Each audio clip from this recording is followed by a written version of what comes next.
Speaking of the Packers, speaking of Aaron Rodgers, how do you see this playing out? Is he going to leave? And if he does, what's the impact and where do you see him going should he leave?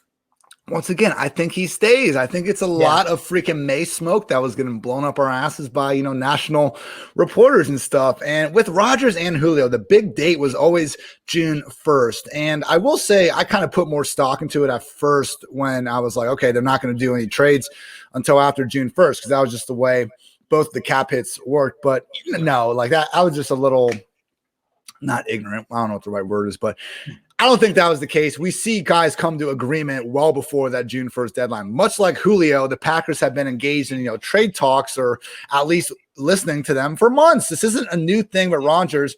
And because of that, I just think the longer it goes on, the more likely it becomes he's back in Green Bay. So let's say he does get traded, hey, it would obviously hurt pretty much everybody involved. I think Jordan Love would fall in as, just kind of in that weird QB, like 20 to 25 range of guys that you're usually not drafting anyway. He only averaged 10 rushing yards per game at Utah State, never had 50 rushing yards in a game. And I just don't think that he's going to really translate immediately to, being a fantasy friendly quarterback, even if he's probably better in real life than most people will give him credit for.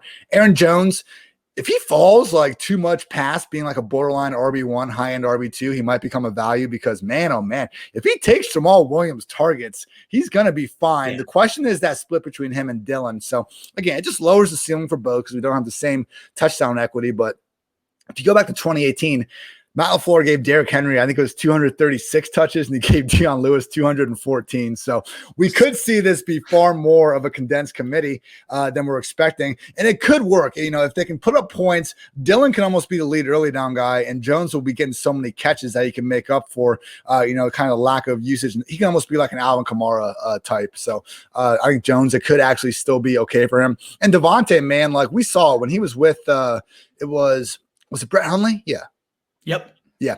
He was still the wide receiver 12 in that stretch. He had a dud here or there, but like still a wide receiver 1. So he would slide down, but he'd still be top 10, whether you want to put him 6, 8, or 9, or hell, even keep him in the top 5. I wouldn't necessarily disagree with it. I mean, the fact that he can just still get as open as he does, even with opponents knowing that he is the only guy out there, like it doesn't change much for him. It's like kind of like he just turns into Michael Thomas where, okay, we got to worry about a quarterback change, but we still have a great receiver, a better receiver than Michael Thomas, like to be honest, and in an offense where they are just the undisputed number 1 target. So he'd be fine. But after that, man, Tunyon, MVS, Amari, no, I don't want him.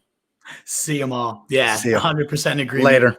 What is up, you fantasy wolf? Thanks so much for tuning in. If you haven't already, share your thoughts in the comments, check out some more videos, and join the newest Wolfpack by subscribing below.